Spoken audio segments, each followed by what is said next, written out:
ಯಾಕೆ ಈ ರೀತಿ ಘಟನೆಗಳು ನಡೀತಾ ಇದೆ? ನಮ್ಮ ದೇಶ ವಿಶ್ವಗುರು ಅಂತ ಹೇಳ್ಕೋತಾರೆ ನಮ್ಮ ಪ್ರಧಾನಮಂತ್ರಿ ಅವರು. ಆದರೆ ಈಗ ನಮ್ಮ ದೇಶದಲ್ಲಿ ಇಂಟೆಲಿಜೆನ್ಸ್ ಇಲ್ವಾ? ಏನಾಗ್ತಾ ಇದೆ ಇದ್ರ ಬಗ್ಗೆ ಒಂಚೂರು ಮಾಹಿತಿ ಬಂದಿಲ್ವಾ? Absolute failure of intelligence. ಅದೊಂದೇ ಅಲ್ಲ, ರೆಕ್ರೂಟ್ಮೆಂಟ್ ಸರಿಯಾಗಿ ಆಗಿಲ್ಲ ಅಂತ ಕೇಳ್ಪಟ್ವಿ ನಾವು. 1,00,000 ಜನ. ಆಮೇಲೆ ಅಗ್ನಿವೀರ್ ಬಗ್ಗೆನೂ ತಮಗೆ ಗೊತ್ತಿದೆ.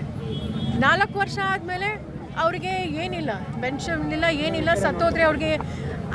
ಈ ರೀತಿ ಅವರು ನಿಜವಾಗ್ಲೂ ಏನೋ ಉಳಿತಾಯ ಮಾಡೋಕ್ಕೆ ಹೋಗ್ಬಿಟ್ಟು ನಮ್ಮ ಅಮಾಯಕರು, ನಮ್ಮ ಸಹೋದರರು ಈ ರೀತಿ ಸತ್ತಿದಾರಲ್ಲ, ಸಾಯಿಸಿದಾರಲ್ಲ, ಏನು ಹೇಳೋದು ಅಂತ ನನಗೆ ಗೊತ್ತಾಗ್ತಾ ಇಲ್ಲ.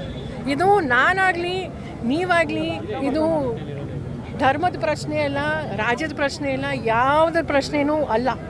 ನಾವು ನಿಜವಾಗ್ಲೂ ಪ್ರತಿಯೊಬ್ಬರಿಗೂ ನಮಗೆ ಮನುಷ್ಯತ್ವ ಇದ್ದರೆ, ನಾನಾಗಲಿ, ನಮ್ಮ ಪಕ್ಷ ಆಗಿರಲಿ, ನೀವಾಗಲಿ, ಮಾಧ್ಯಮದವರಾಗಿರಲಿ, ನಾವು ಕರೆಕ್ಟಾಗಿ ಪ್ರಶ್ನೆಗಳು ಕೇಳಲಿಲ್ಲ. ನಾವು ಯಾರು ಜವಾಬ್ದಾರಿ ಇದ್ದಾರೋ, ಯಾರೇ ಆಗಿರಲಿ, ಕೇಂದ್ರ ಮಂತ್ರಿ ಆಗಿರಲಿ, ಪ್ರಧಾನಮಂತ್ರಿ ಆಗಿರಲಿ, ಡಿಫೆನ್ಸ್ ಮಿನಿಸ್ಟರ್ ಆಗಿರಲಿ, ಹೋಮ್ ಮಿನಿಸ್ಟರ್ ಆಗಿರಲಿ, ಅಲ್ಲಿ NSA ಆಗಿರಲಿ, ಅವು ನಿಜವಾಗ್ಲೂ ನಾವಿದು ತನಿಖೆ ಮಾಡಿ ಮುಂದೆ ಈ ಥರ ಘಟನೆಗಳು ಆಗ್ದಿರ ನಾವು ನೋಡ್ಕೋಬೇಕು. ನಾವು ಪ್ರಶ್ನೆಗಳು ಕೇಳಲಿಲ್ಲ ಅಂದರೆ ನಾವು ಜವಾಬ್ದಾರಿ. ಮುಂದೆ ನಾವಾಗಿರ್ಬೋದು, ನಮ್ಮ ಅಣ್ಣ ಆಗಿರ್ಬೋದು, ಸಹೋದರ ಆಗಿರ್ಬೋದು. ಅದಕ್ಕೆ ನಾನು ದಯವಿಟ್ಟು ಪ್ರತಿಯೊಬ್ಬರಿಗೂ ಕೈ ಮುಗಿದು ಕೇಳ್ಕೊತೀನಿ, ದಯವಿಟ್ಟು ದ್ವೇಷನ ಬಿಡಿ. It's a national security terrorism issue.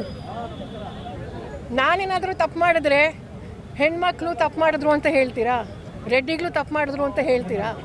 ಯಾರಾದರೂ ಒಬ್ಬರು ಬ್ರಾಹ್ಮಣರೆಲ್ಲರೂ ಮಾಡಿದ್ರೆ ಎಲ್ಲ ಬ್ರಾಹ್ಮಣರು ಕೆಟ್ಟವರು ಅಂತ ಹೇಳ್ತೀರಾ? ಇಲ್ಲ. ಅದಕ್ಕೆ ದಯವಿಟ್ಟು ಧರ್ಮನ ನಿಮ್ಮ ರಾಜಕೀಯಕ್ಕೋಸ್ಕರ, ನಿಮ್ಮ ಎಲೆಕ್ಷನ್ಗೋಸ್ಕರ ಬಳಸ್ಕೋಬೇಡಿ.